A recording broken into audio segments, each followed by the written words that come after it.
Hello everyone. मैं एकता सिंह अपने YouTube channel Kamlapati classes में आप सभी का स्वागत करती हूँ। तो जैसे कि आप लोग जानते हैं कि मैं बैक टू बैक आप लोगों के लिए ये बायो के वीडियोस लेकर के आती हूँ। आज मैं आप लोगों के लिए लेकर के आई हूँ 12th क्लास बायोलॉजी 70% सिलेबस के इम्पॉर्टेंट टॉपिक्स का। देखिए, बायोलॉजी में जो 12th क्लास है उसके लिए क्या है ना कि हम होल सिलेबस अगर डिस्कस करते हैं तो बच्चों को क्या होता है ना कि वो बड़ा ही कंफ्यूज हो जाते हैं कि हमें इसमें क्या पढ़ना है क्या नहीं पढ़ना है। बोर्ड एग्जाम भी अभी यही 4-6 महीने बाद में आ जाएंगे। मार्च में आपके वो बोर्ड एग्जाम्स होने हैं और हो सकता है कि आपके फेब में ही होने लगे, है ना। तो अब इतने कम टाइम में हम इतना सारा जो होता है हमारा, वो काफ़ी ब्रॉड कॉन्सेप्ट है, हमारा सिलेबस भी काफ़ी लेंथी है, तो हम इतने कम टाइम में उसको कैसे फिनिश कर पाए, है ना। वो भी अच्छे से, क्योंकि हमें सिर्फ फिनिश ही नहीं करना, सिर्फ कॉपीज़ के पेजेस ही फिलअप नहीं करने हैं, हमें अच्छे से पढ़ना है, अच्छे से एक एक कॉन्सेप्ट समझना है। तो उसे एक एक कॉन्सेप्ट को समझने के लिए हमें सबसे ज़्यादा ज़रूरी जानना ये है कि इम्पॉर्टेंट टॉपिक्स क्या है। वो यूनिट जो सबसे ज़्यादा पूछी जाती है, उस यूनिट के चैप्टर्स जो उसमें से भी क्या सबसे ज़्यादा इम्पॉर्टेंट है, प्लस उन चैप्टर्स के भी अंदर कौन कौन से टॉपिक सबसे ज़्यादा इम्पॉर्टेंट है, और किस टॉपिक में किस चैप्टर में हमें कितना कंटेंट देना है, किस क्वेश्चन को किस मेथड से कितना लिखना है। लॉन्ग लिखना है तो उसे कितने पेजेस का कितना लॉन्ग करना है, शॉर्ट करना है तो कितना शॉर्ट, वेरी शॉर्ट तो हमें कितनी लाइन्स का करना है। ठीक है, तो ये बड़ा ही कन्फ्यूज़न बच्चों में रहता है। तो मैं बैक टू बैक सबसे पहले मैं आपके लिए लेके करके आई हूँ आज के वीडियो में इम्पॉर्टेंट टॉपिक्स डिस्कशन। ठीक है, all chapters, for all chapters important topics. मैं आपको होल सिलेबस नहीं बताऊंगी, मैं आपको ऑल चैप्टर्स के इम्पॉर्टेंट टॉपिक्स बताने वाली हूँ आज। ठीक है, तो इसलिए एक भी इम्पॉर्टेंट टॉपिक मिस ना हो सके आपसे, तो आप आज के इस वीडियो को starting to ending without skip किए ज़रूर देखिएगा। और अगर आपको कहीं भी छोटी सी भी कोई भी प्रॉब्लम आए तो डिस्क्रिप्शन बॉक्स में नीचे मेरा कॉन्टैक्ट नंबर व्हाट्सएप का है, जिसमें कि आप अपनी क्यूरी व्हाट्सएप कर सकते हैं। अदरवाइज़ आप मुझे कमेंट सेक्शन में भी ऐड करके दे सकते हैं, वहाँ से भी आपको आपका सोल्यूशन मिल जाएगा। अगर आप वहाँ से सेटिस्फाई नहीं है, so you can use my WhatsApp number, but only you can WhatsApp me, okay, not any call. तो आज का सेशन है हमारा सिलेबस 12th क्लास का बायोलॉजी इम्पॉर्टेंट टॉपिक्स का। ठीक है, तो आप उसे लास्ट तक देखिए बिना स्किप किए, अच्छे से देखिए, आपको पूरा समझ में आता है तो उसे आप लाइक करें, सब्सक्राइब करें, अपने फ्रेंड्स में शेयर ज़रूर करें, आप भी बेनिफिट लें और आपके फ्रेंड्स भी ले सकें। ठीक है, तो स्टार्ट करते हैं। हाँ, तो जैसे मैंने अभी आपको बताया कि क्लास 12th का बायोलॉजी सिलेबस 70% 2022 टू 23 वाले सेशन का मैं आपको आज एक्सप्लेन करने वाली हूँ। ठीक है, मेन चीज़ मैं आज आपको होल सिलेबस तो बताऊंगी ही बताऊंगी, लेकिन होल सिलेबस का मैं आपको इम्पॉर्टेंट चैप्टर्स और इम्पॉर्टेंट टॉपिक्स बताऊंगी। ठीक है, वैसे क्या होता है कि कहीं ना कहीं अगर टोटल आपको देखना है कि 12th क्लास का बायोलॉजी का टोटल सिलेबस क्या है, तो वो तो आप गूगल भी कर सकते हैं। आप बहुत सारे मतलब एरियाज है जहाँ से आप सर्च करके अपना देख सकते हैं। पर मेरे वीडियो में क्या है ना, आपको ये मिलेगा जैसे कि मैंने अभी आपको बताया है कि इम्पॉर्टेंट टॉपिक्स मैं आज आपको बताऊंगी इसमें एक्सप्लेन करके। ठीक है, आपको इम्पॉर्टेंट टॉपिक्स कौन कौन से पढ़ने हैं, सबसे ज़्यादा पूछी जाने वाली यूनिट्स कौन कौन सी हैं। ठीक है, तो ये आप देख सकते हैं, आपकी यूनिट फर्स्ट है रिप्रोडक्शन, जो कि आपकी 14 मार्क्स की होगी। टोटल पेपर आपका 70 मार्क्स का होगा, जिसमें से 14 मार्क्स की आपकी रिप्रोडक्शन यूनिट में से क्वेश्चंस आएंगे। नेक्स्ट है आपका सेकेंड यूनिट, ये है genetics and development. Genetics and development आपकी 18 मार्क्स की होगी। थर्ड यूनिट है आपकी बायोलॉजी एंड ह्यूमन वेलफेयर, ये आपकी 14 मार्क्स की है। और जो फोर्थ यूनिट है बायोटेक्नोलॉजी एंड इट्स एप्लीकेशंस, ये 10 मार्क्स की है। और जो फिफ्थ यूनिट है आपकी इकोलॉजी एंड एनवायरनमेंट, ये भी आपका 14 मार्क्स का है। तो इसमें आप खुद भी देख सकते हैं सबसे ज़्यादा क्वेश्चन और सबसे ज़्यादा मार्क्स आपके किस यूनिट से आ रहे हैं, सेकेंड यूनिट से, 18 मार्क्स। तो सबसे ज़्यादा आपकी मोस्ट इम्पॉर्टेंट यूनिट कौन सी हो गई, सेकेंड यूनिट। ठीक है, बाकी आपकी ऐसा नहीं कि कोई भी यूनिट इम्पॉर्टेंट नहीं है, सभी इम्पॉर्टेंट है, सब में से आएगा। ठीक है, और सब में से कौन कौन से टॉपिक इम्पॉर्टेंट है वो भी अब हम आगे डिस्कस करते हैं। तो अब इम्पॉर्टेंट टॉपिक्स, हाँ, तो जो यूनिट फर्स्ट है हमारी, उसमें से मैंने यहाँ पर यूनिट वगैरह ज़्यादा मेंशन नहीं की है, मैं बस यहाँ पर आपको चैप्टर वाइज अब सारे ही इम्पॉर्टेंट टॉपिक्स बताती रहूँगी। तो चैप्टर 1 में है रिप्रोडक्शन इन ऑर्गेनिजम्स। इसमें आपके इम्पॉर्टेंट टॉपिक्स हैं मोड्स ऑफ रिप्रोडक्शन, जिसमें कि आपको एसेक्सुअल एंड सेक्सुअल रिप्रोडक्शन पढ़ना है।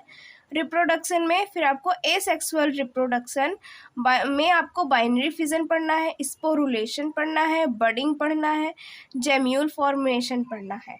ये इम्पॉर्टेंट टॉपिक्स हैं इस चैप्टर के। फिर नेक्स्ट चैप्टर है आपका sexual reproduction in flowering plants. Second chapter में आपको flower structure, development of male and female gametophytes, pollination में आपको इसके टाइप्स पढ़ने हैं, agencies and examples, outbreeding devices, post fertilization events, development of endosperm and embryo, pollen pistil, interaction, double fertilisation etcetera. फिर आपको chapter third में, जो कि चैप्टर थर्ड है आपका ह्यूमन रिप्रोडक्शन, इसमें आपको पढ़ना है,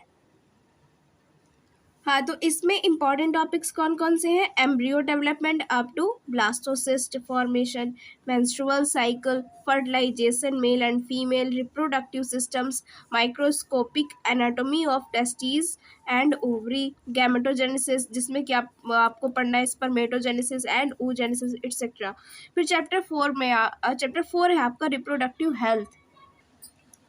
हाँ, तो चैप्टर 4 में आपका इम्पॉर्टेंट है डिसीजेस, कौन कौन सी, बर्थ कंट्रोल, ठीक है, जिसमें कि आपको पढ़ना है contraception and medical, termination of pregnancy, need and methods etcetera. Next है आपका chapter 5 principles of inheritance and variation. इसमें क्या क्या इंपॉर्टेंट है, chromosome theory of inheritance, linkage and crossing over, sex linked inheritance, haemophilia, color blindness, Mendelian disorders in humans, Mendelian inheritance, deviations from Mendelism, incomplete dominance, multiple alleles and inheritance, pleiotrophy, elementary idea of polygenic inheritance etc. ये important topics हैं आपके chapter 5th के। Then आपका है chapter 6 molecular basis of inheritance, ठीक है, central dogma, इसमें important topic है आपका सेंट्रल डोगमा, ट्रांसक्रिप्शन, इसमें आपको पढ़ना है transcription, genetic code, translation, gene expression and regulation, lac operon, search for genetic material and DNA as genetic material, structure of DNA and RNA, DNA packaging, DNA replication etcetera. ठीक, then आपका है chapter 7 evolution. Chapter 7 है evolution, इसमें आपके important topics हैं Darwin's contribution, modern synthetic theory of evolution, mechanism of evolution, origin of life, biological evolution and evidence for biological evolution. ठीक है, और ये इसके कुछ और भी इंपॉर्टेंट टॉपिक्स हैं, जैसे कि palaeontology, comparative anatomy, embryology and molecular evidence etcetera. ठीक है, इसके बाद आ जाता है आपका chapter 8 human health and disease. इसमें आपके इंपॉर्टेंट टॉपिक्स हैं पैथोजेंस, इसमें आपको पढ़ना है पैरासाइट्स कॉजिंग ह्यूमन डिसीजेस, जैसे कि malaria, dengue, common cold, amoebiasis, ringworm, ठीक, एंड दियर कंट्रोल, और उसके कंट्रोल्स भी। उसके बाद है डिसीज चिकनगुनिया, फाइलेरियसिस जिसे हम फाइलेरिया बोलते हैं नॉर्मल लैंग्वेज में, एस्कैरियसिस, टाइफाइड, न्यूमोनिया एटसेट्रा। ठीक है, उसके बाद आ जाता है chapter 9, strategies for enhancement in food production.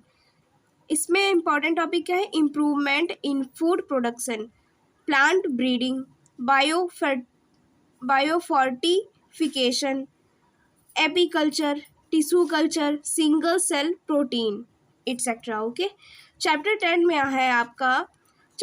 है आपका माइक्रोब्स इन ह्यूमन वेलफेयर। इसमें इंपॉर्टेंट टॉपिक्स हैं energy generation and microbes as bio control agents and bio fertilisers in household food processing, industrial production, sewage treatment etcetera. Then chapter 11, इसके बाद है आपका chapter 11 biotechnology principles and processes. इसमें आपका most important topic है genetic engineering, जिसमें आपको recombinant DNA technology का स्टडी करना है। ओके, फिर है आपका चैप्टर 12 जो है आपका बायोटेक्नोलॉजी एंड इट्स एप्लीकेशंस। इसमें है आपका stem cell technology, gene therapy, genetically modified organisms, application of biotechnology in health and agriculture. Okay, human insulin and vaccine production etcetera. ये आपका चैप्टर 12 में यहाँ तक इम्पॉर्टेंट टॉपिक्स हैं आपके। ठीक है, फिर आ जाता है आपका चैप्टर 13। इसमें आपका चैप्टर 13 है ऑर्गेनिजम्स एंड पॉपुलेशन।